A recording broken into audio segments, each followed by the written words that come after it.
Well, the Wisconsin Badgers drop another one, their second in a row, losing 91-83 at home to Illinois.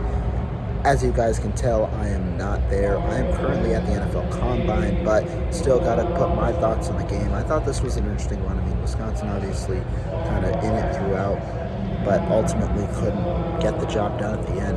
I think some of the problems were recurring problems. I mean, talk about the way that they weren't able to close out a game again. That's been a struggle recently, especially when they've gone 2-7 in their last 9 games. That's kind of been an issue, and so you're seeing some of the recurring issues pop up. Additionally, you look elsewhere.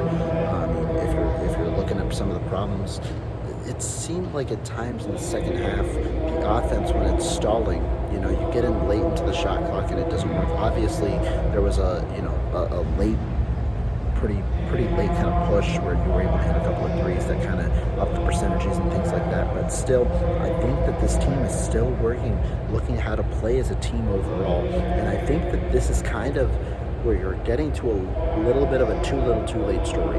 You still got 2 games in the regular season, but this one has big Big Ten implications. Why?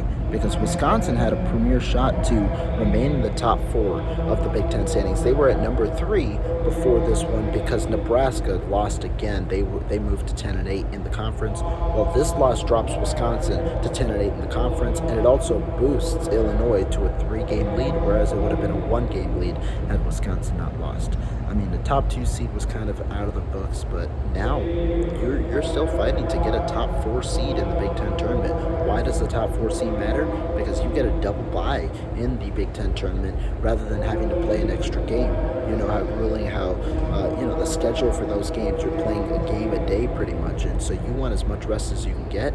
Wisconsin, they're fighting for it now, and they still have Purdue on the docket, so it might be an upward climb, to potentially get that final, that number 5, that number 4 seed, or that number 3 seed or something like that in the Big Ten tournament. We'll see how it goes, though, but it's a bit of a tough stretch now. The Badgers are 2-7 in their last 9 games. They're 18-11 on the season, 10-8 in the Big Ten tournament.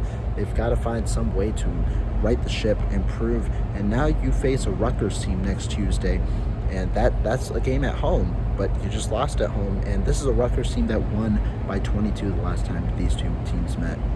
We'll definitely keep you guys updated with a bunch of content overall. Appreciate you guys for following along. I will be back at that game on Tuesday, but staying out, I'm tuning out here from the NFL Combine, and we'll have a lot of content, though, coming up this upcoming week. Thank you guys, and appreciate all of you.